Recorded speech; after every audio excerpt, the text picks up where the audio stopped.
설교 본문을 함께 읽어보는 시간을 가져보도록 하겠습니다. 오늘 설교 본문은 나훔 1장 15절이 되겠습니다. 나훔 선지자의 글 나훔 1장 15절 이 말씀을 한 목소리로 함께 읽어보도록 하겠습니다. 볼지어다 아름다운 소식을 알리고 화평을 전하는 자의 발이 산 위에 있도다.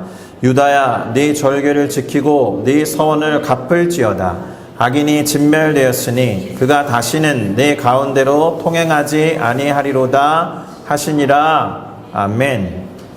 자, 어떻습니까? 이 말씀이 익숙하신가요? 혹시 이 설교 본문 중에 익숙하게 다가오는 한 절, 한 문장이 있으신가요? 아니면 이 구절과 관련해서 생각나시는 찬양이 있으십니까?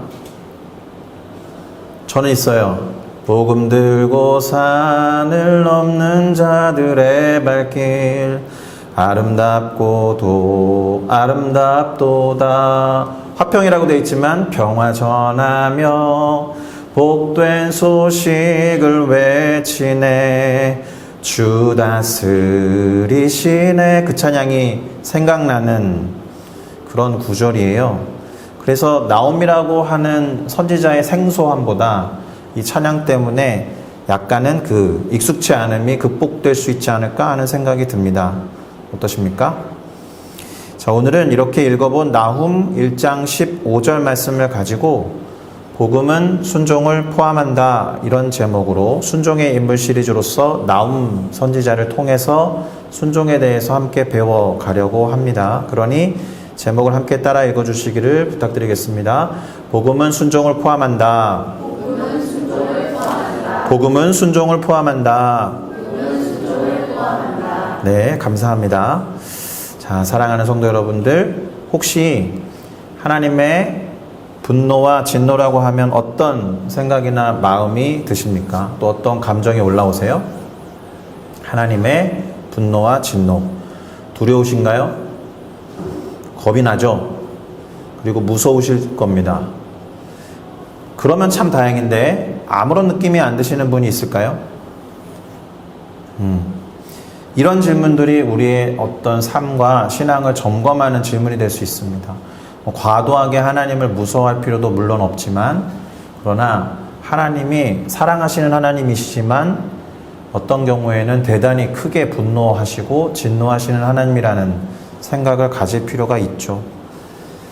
제가 이렇게 하나님의 분노와 진노에 대해서 이야기를 먼저 꺼낸 이유는 오늘 우리가 살펴보는 나훔 선지자의 글 중에 이 하나님의 분노와 진노가 큰 주제 중에 하나이기 때문에 그렇습니다. 그래서 나훔 선지자는 하나님의 분노와 진노에 대해서 다음과 같은 말을 우리 가운데 들려주는데요. 나훔 1장 6절을 한번 읽어보겠습니다. 누가 능히 그의 분노 앞에 서며 누가 능히 그의 진노를 감당하랴. 그의 진노가 불처럼 쏟아지니 그로 말미암아 바위들이 깨지는도다. 아멘.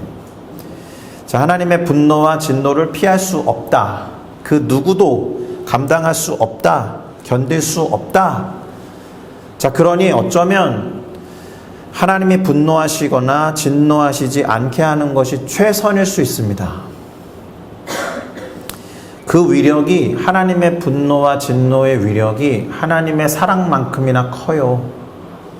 예. 그래서 만약 우리를 향한 하나님의 진노와 분노가 이렇게나 크고 무서운 것이라면 사실은 그것으로부터 구원을 얻을 수 있다라는 것이 복된 소식일 수 있습니다. 복음이라는 거예요. 그래서 일전에 말씀드린 바가 있는 것 같은데요. 그 중국의 워치만이라고 하는 목사님이 계셨습니다. 그분이 구원을 어떻게 정의했냐 하면 우리가 얻은 구원은 하나님의 진노로부터의 구원이다 라고 말씀하신 바 있습니다. 자, 일단 이 나훔이 기록한 나훔서의 주제 중 하나가 하나님의 진노라는 말씀을 드렸는데요. 과연 이 진노가 누구를 향한 진노인지 또 나훔은 어떤 사람인지 나훔 1장 1절을 한번 읽어보도록 하겠습니다. 니느웨에 대한 경고 곧 엘고스 사람 나훔의 묵시의 글이라 이렇게 되어 있습니다. 그러니까 일단 조금 안심이 되십니까?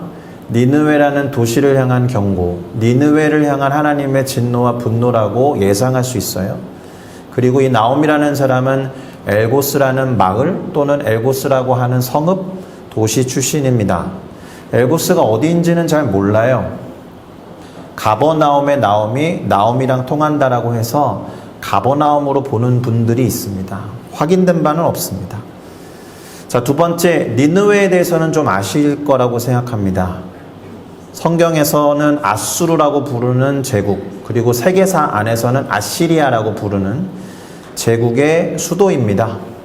그리고 우리가 잘 알고 있는 이유가 있어요. 요나라는 선지자의 이야기 때문에 잘 알고 있습니다. 자, 지도를 하나 보시면 이스라엘이 여기 있습니다. 이쪽에 요 전체가 아수르인데요. 대체로 이쪽 이스라엘로부터 북동쪽에 있습니다. 예, 그리고 지금 나움 선지자가 한참 활동하던 때가 이 아수르 제국의 거의 전성기예요. 예, 다시 정리를 해드리면 우리가 나움 1장 1절을 통해서 알 수 있는 게 두 가지 있습니다. 나훔은 니느웨에 대한 경고를 했고 그는 엘고스라는 도시 출신이었다. 그런데 이미 잠깐 말씀드렸듯이 이 나움이라는 사람보다 무려 150년 먼저 아수르라는 나라의 수도 니느웨를 향해 예언했던 선지자가 있습니다. 잘 아시죠? 요나입니다. 예, 150년 정도 먼저 니느웨 성읍에 가서 하나님이 경고하신 것을 전달했어요. 그런데 우리가 잘 알듯이 두 선지자가 150년의 간격을 두고 니느웨를 향해서 하나님의 말씀을 전하고 경고했는데 두 결과가 완전히 다릅니다. 우선 요나 선지자의 경우를 한번 보도록 할게요. 요나서 3장 4절과 5절입니다. 요나가 그 성읍에 들어가서 하루 동안 다니며 외쳐 이르되 40일이 지나면 니느웨가 무너지리라 하였더니 니느웨 사람들이 하나님을 믿고 금식을 선포하고 높고 낮은 자를 막론하고 굵은 베옷을 입은지라. 아멘. 사실은 니느웨라는 성이 상당히 큰 도시인데요. 하루만큼 딱 전했을 때 니느웨 성 사람들이 왕으로부터 백성에 이르기까지 다 회개하고 심지어 굵은 베옷을 입고 하나님 앞으로 돌아섰다라는 거예요. 하루만큼 전할 때 다 못 전하거든요. 이 이야기는 이 소식을 전달했다라는 거예요. 니느웨 사람들이. 그러니까 외지인 요나라는 특별한 선지자가 와서 전하는 이야기를 직접 들은 사람도 있지만 전달받아서 일사불란하게 움직였다라는 겁니다. 하루만큼 딱 전했는데. 그래서 결과가 어떻게 되느냐? 요나 3장 10절을 보니까 하나님이 그들이 행한 것, 곧 그 악한 길에서 돌이켜 떠난 것을 보시고 하나님이 뜻을 돌이키셔서 그들에게 내리리라 라고 말씀하셨던 재앙을 내리지 아니하시니라, 이렇게 기록되어 있습니다. 하나님이 내리기로 하신 심판을 철회하신 거예요. 앞서 말씀드린 바와 같이 하나님의 분노와 진노를 피할 자가 없고 그 앞에 당당히 서서 맞설 수 있는 사람이 없는데, 그리고 예정되어 있는 하나님의 분노와 진노로 심판을 받을 것이었는데 회개하고 돌아섰더니 복된 소식이 전달된 거죠. 하나님이 심판을 철회하셨다. 하나님으로서는 분노와 진노를 함부로 표출하실 수 없는 거예요. 다 죽으니까. 그래서 사실은 오래 참으셔야 합니다. 하나님은 사랑하셔서 그러는 것도 있는데 사랑만큼이나 진노와 분노가 커서 이거 섣부르게 표출하면 다 죽어요. 그래서 참으시는 거예요. 그런 말 있죠? 노하기를 더디하시는 하나님이라는 말 들어보셨죠? 이 말은 하나님의 진노와 분노의 크기, 그리고 그것의 영향력이 엄청 크기 때문에 웬만해서는 참으시는 거예요. 노하기를 더디한다는 표현이 나훔에도 나와요. 1장 3절인데요. 한번 읽어보겠습니다. 여호와는 노하기를 더디하시며 권능이 크시며 벌 받을 자를 결코 내버려 두지 아니하시느니라. 여호와의 길은 회오리 바람과 광풍에 있고 구름은 그의 발에 티끌이로다. 아멘. 하나님이 왜 노하기를 더디하셔야 하는지가 잘 드러나는 구절이에요. 자, 그런데 요나가 전한 메시지에서는 제대로 반응했던 이 니느웨가 나훔이 전한 메시지에는 제대로 반응하지 않았다라는 거죠. 150년 전에는 요나의 메시지 딱 하루만큼의 이야기를 듣고 돌이켰던 니느웨가 150년이 지난 다음에는 그러지 않았다. 그래서 하나님이 이제 아수르, 곧 니느웨 성을 수도로 삼고 있었던 이 대제국을 향해서 분노를 표출하게 될 거다라는 거예요. 그래서 어떻게 될까요? 나훔 선지자가 예언한 결과를 나훔 3장 7절을 통해서 우리가 확인해 볼 수 있습니다. 제가 읽어볼게요. 나훔 3장 7절에 그때 너를 보는 자가 다 너에게서 도망하여 이르기를 니느웨가 황폐하였도다. 누가 그 니느웨를 위하여 애곡하며 내가 어디서 그 니느웨를 위하여 위로할 자를 구하리요 하리라. 이렇게 예언한 겁니다. 그리고 나훔 선지자의 이와 같은 예언은 그대로 역사 속에서 이루어져요. 어떻게 됩니까? 바벨론 제국에 의해서 아수르 제국이 멸망을 당하고 맙니다. 그러니까 나훔의 경고를 들은 아수르 제국이 회개하지 않았다는 거죠. 그래서 하나님의 진노와 분노를 쏟아내는 또 다른 도구, 바벨론 제국에 의해서 멸망당하고 역사 속으로 사라집니다. 오늘날 아수르, 아시리아라고 부르는 나라가 있습니까? 없죠. 아시리아라는 제국의 후예들이 몇천 년 지나서 시리아라는 나라로 속해 있기는 합니다. 자, 그러면 우리가 궁금한 게 있습니다. 왜 이 니느웨라는 도시를 갖고 있는 아수르 제국은 심판을 받아야 했을까? 왜 하나님의 분노와 진노의 대상이 되어서 멸망했는지를 알아야겠죠. 아수르 제국에 대해서 나훔 말고 이사야 선지자가 적어 놓은 게 있습니다. 그걸 한번 확인해 볼게요. 이사야 10장 5절에 아수르에 대해서 이렇게 이사야 선지자는 기록해 놨습니다. 아수르 사람은 화 있을진저 그는 내 진노의 막대기요 그 손의 몽둥이는 내 분노라. 무슨 말입니까? 아수르 제국이 하나님의 진노의 막대기였다는 거예요. 아수르 제국이 하나님의 몽둥이였다는 거예요. 어떤 의미에서? 하나님의 말씀에 불순종하는 이스라엘 백성들을 향한 막대기, 이스라엘 민족을 향한 몽둥이 역할을 하고 있었다는 거예요.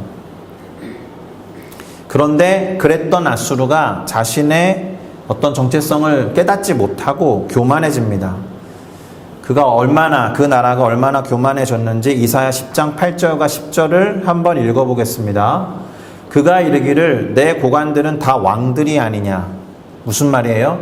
아수르가 아까 지도에서 보셨듯이 초전성기를 구가할 때는 북아프리카, 터키 쪽, 그 다음에 오늘날의 이란과 이라크를 넘어선 대제국이어서 점령하는 곳에 일종의 지방 왕들을 세운 거예요. 그러니까 자신이 거느리는 고관들은 그 지역의 왕들이 아니냐. 예, 교만할 만하죠. 내 손이 이미 우상을 섬기는 나라들에 미쳤나니 그들이 조각한 신상들이 예루살렘과 사마리아의 신상들보다 뛰어났느니라. 예루살렘과 사마리아의 신상들이라고 표현되어 있는데요. 어떻게 보면 예루살렘과 사마리아가 믿는 하나님을 모독한 것입니다. 신상에 빗대어서 자신들의 신이 가장 크다, 가장 위대하다, 이렇게 교만해진 거예요. 원래는 하나님이 자신들을 심판의 도구로 사용하신다는 것을 알고 있었을 텐데 그 사실을 망각하고 자신들이 충분히 심판을 받을 수 있다는 것을 요나 선지자를 통해서 150년 전에 들어서 망할 수 있는데 안 망하게 됐구나, 다행이다, 이런 경험을 선친들로부터 했어야 됐는데 거기서 경험을 얻지 못하고 교훈을 얻지 못하고 교만하고 자만해져서 심판을 받게 된 겁니다. 이사야 10장 12절이 그렇게 말하죠. 하나님이 왜 그들을 벌하기로 작정하셨는지.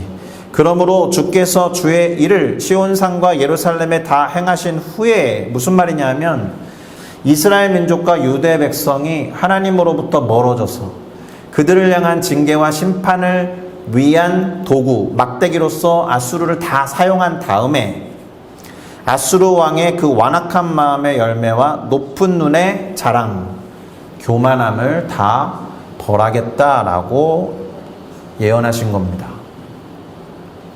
이렇게 이사야 선지자가 예언한 것처럼, 그리고 나훔 선지자가 경고한 것처럼 그렇게 아수르는 심판을 받고 역사 속에서 사라지게 된 거예요. 자, 이제부터가 중요한데요.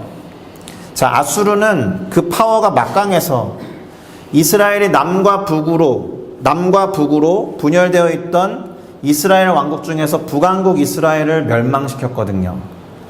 북왕국 이스라엘이 멸망했으니까 어디만 남았어요? 남왕국 유다 남았죠. 남왕국 유다를 또 제압하고 점령하고자 계속해서 쳐들어오고 괴롭게 했던 거예요.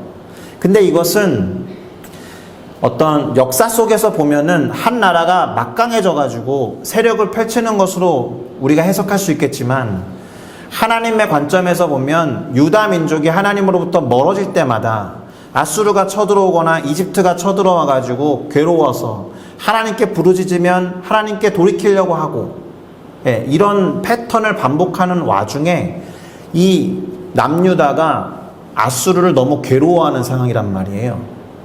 실제로 아수르가 하나님의 몽둥이 역할을 하고 있었다는 거죠.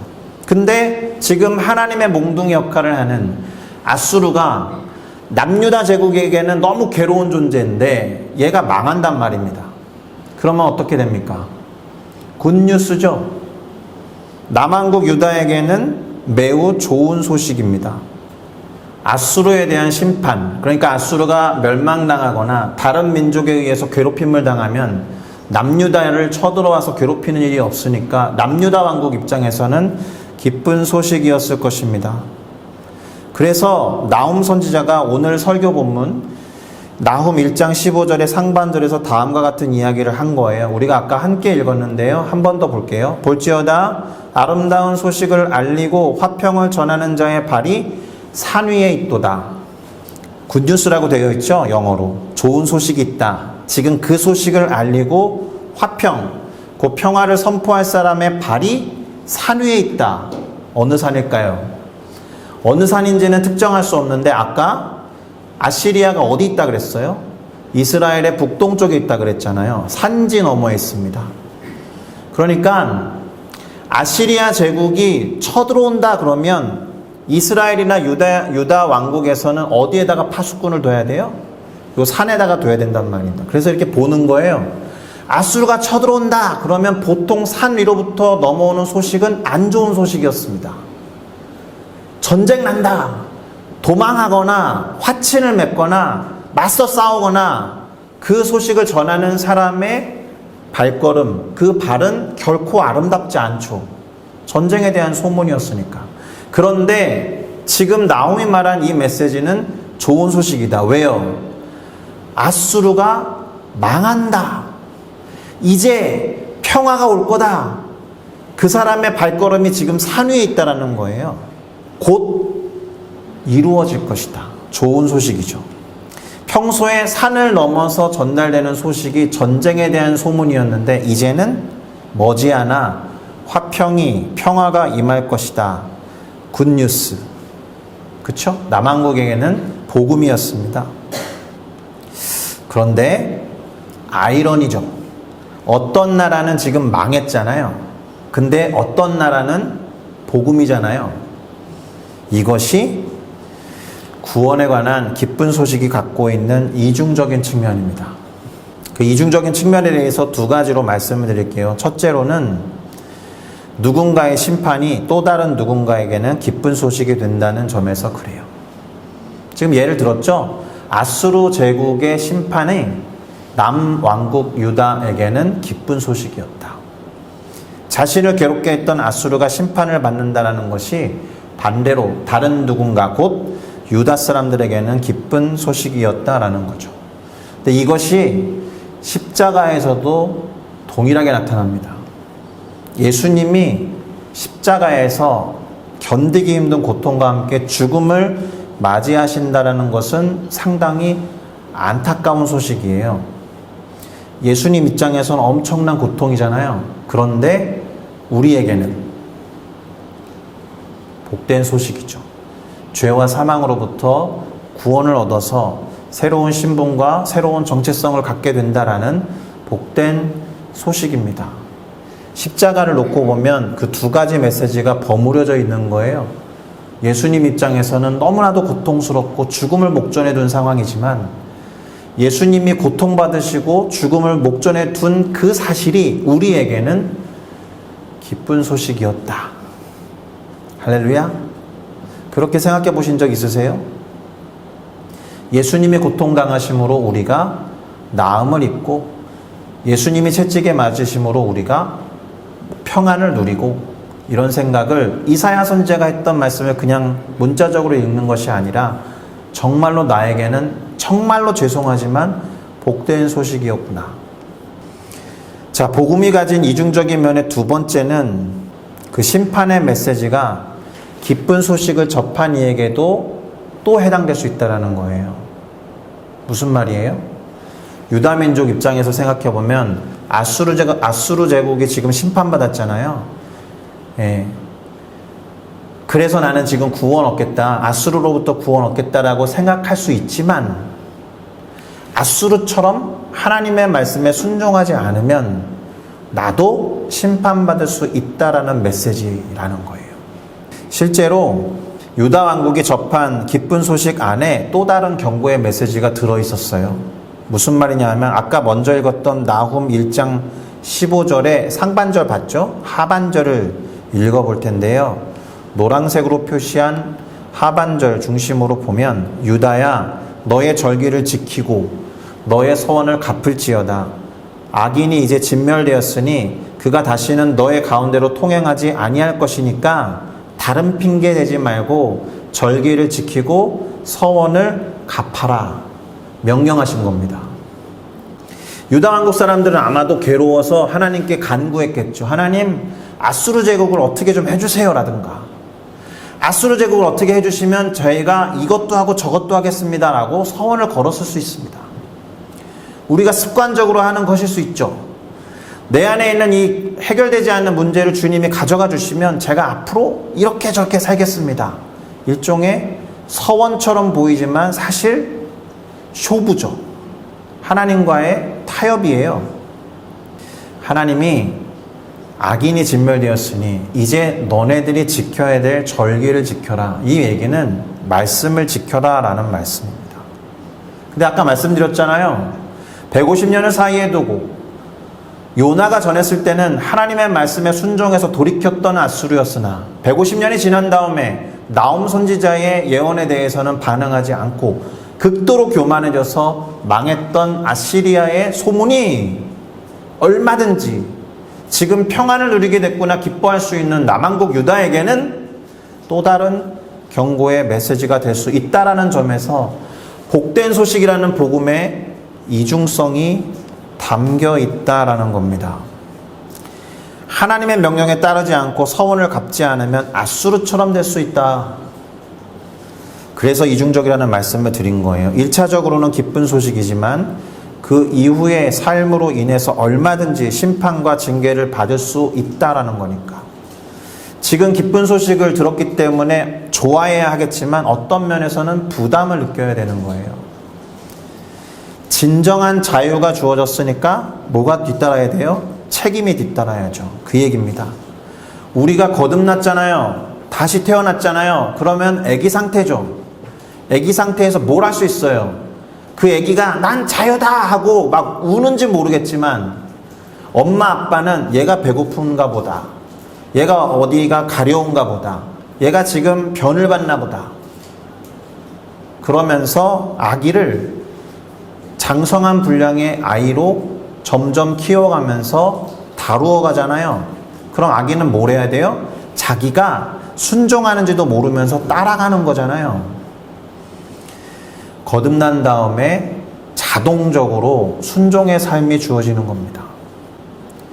우리가 장성한 분량에 이르기 위해서는 우리를 키우는 양육자에게 나도 모르게 순종하듯이 순종해야 되는 거예요. 그래서 복음에는 순종의 요소가 들어있는 겁니다. 그런데 화평을 전하는 자가 없다면 그 소식을 듣고 순종할 수 있는 사람도 없겠죠. 조만간 심판이 임한다라는 메시지를 전하는 자가 있어야 돌이킬 기회라도 얻죠. 그러니까 사실 심판을 목전에 둔 나라 앞에 선지자가 나타난 것은 은혜예요. 최소한 회개할 기회가 주어진 겁니다. 선지자를 통해서 분명히 말씀하시고 기다려주시는 하나님. 왜요? 진노와 분노가 엄청 크니까. 그래서 하나님의 메시지를 전해야 하는 사람들이 필요한 겁니다. 사도 바울은 로마서 10장 13절부터 15절까지 다음과 같은 말씀을 기록해놨습니다. 누구든지 주의 이름을 부르는 자는 구원을 받으리라. 그런즉 그들이 믿지 아니하는 이를 어찌 부르리요? 듣지도 못한 이를 어찌 믿으리요? 전파하는 자가 없이 어찌 들으리요? 보내심을 받지 아니하였으면 어찌 전파하리요? 기록된 바 아름답도다 좋은 소식을 전하는 자들의 발이여 함과 같으니라. 많이 본 구절이 나오죠? 오늘 설교 본문과 많이 유사한 말씀을 인용한 거예요. 사도 바울이. 물론 바울은 이사야 선지자의 글을 인용했습니다. 이사야 52장 7절을 인용한 거예요. 이렇게 기록되어 있습니다. 좋은 소식을 전하며 평화를 공표하며 복된 소식을 가져오며 구원을 선포하며 시온을 향하여 이르기를 너의 하나님이 통치하신다 하는 자의 산을 넘는 발이 어찌 그리 아름다운가. 이사야 말씀도 그렇고 나움 선지자의 말씀도 그렇고 사도 바울 선생님의 말씀도 그렇고 좋은 소식, 아름다운 소식, 기쁜 소식을 전하는 자가 있어야 한다는 말을 동일하게 하고 있다. 그런 발걸음들이야말로 아름답다. 자, 그런데 앞서 말씀드린 바와 같이 지금 이사야 선지자의 말씀에 보면 하나님이 다스리신다, 이런 통치하신다라는 말씀이 있었으니까 이 기쁜 소식 안에는, 곧 복음 안에는 하나님의 통치에 대한 선포가 포함되어 있기 때문에 순종이 전제되어 있는 거예요. 하나님이 다스리신다고 하니까 하나님의 통치를 받아야 하는 순종이 전제되어 있다라는 거예요. 그래서 오늘 제목이 복음에는 순종이 포함되어 있다라고 말씀드린 겁니다. 자, 말씀을 정리해 보겠습니다. 우리가 오늘 설교를 통해서는 나움에 대한 이야기 많이 하지도 않았어요. 나움에 대해서 알 수 있을 만한 게 많지 않기 때문에.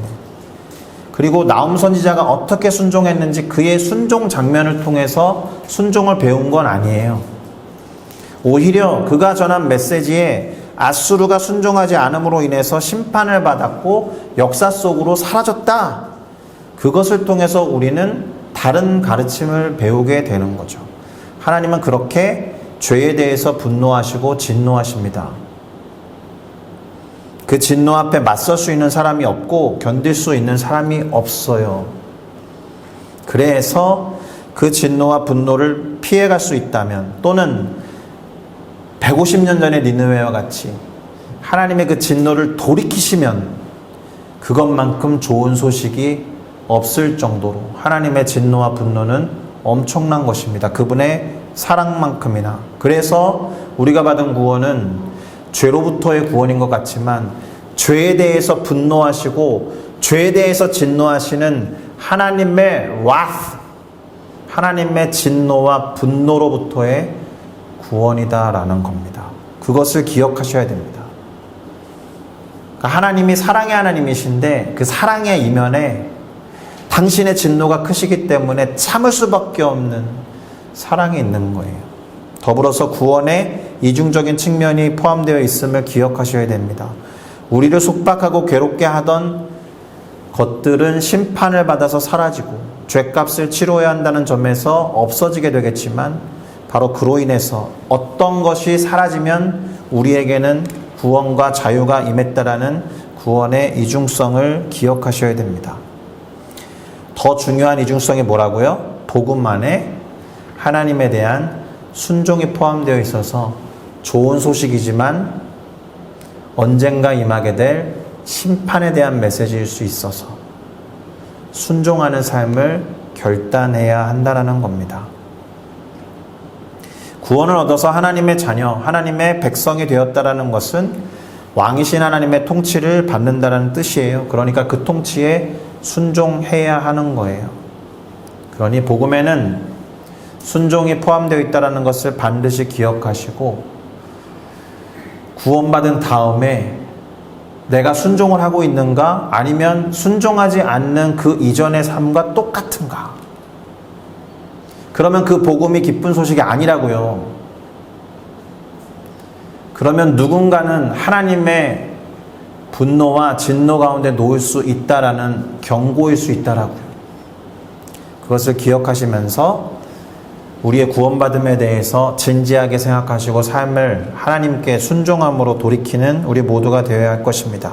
마지막으로 이 복된 소식, 기분 좋은 소식인데 그 소식을, 또는 심판이 있을 수 있어 라는 이 소식을 전하는 아름다운 발걸음의 소유자가 되어야 한다는 거예요.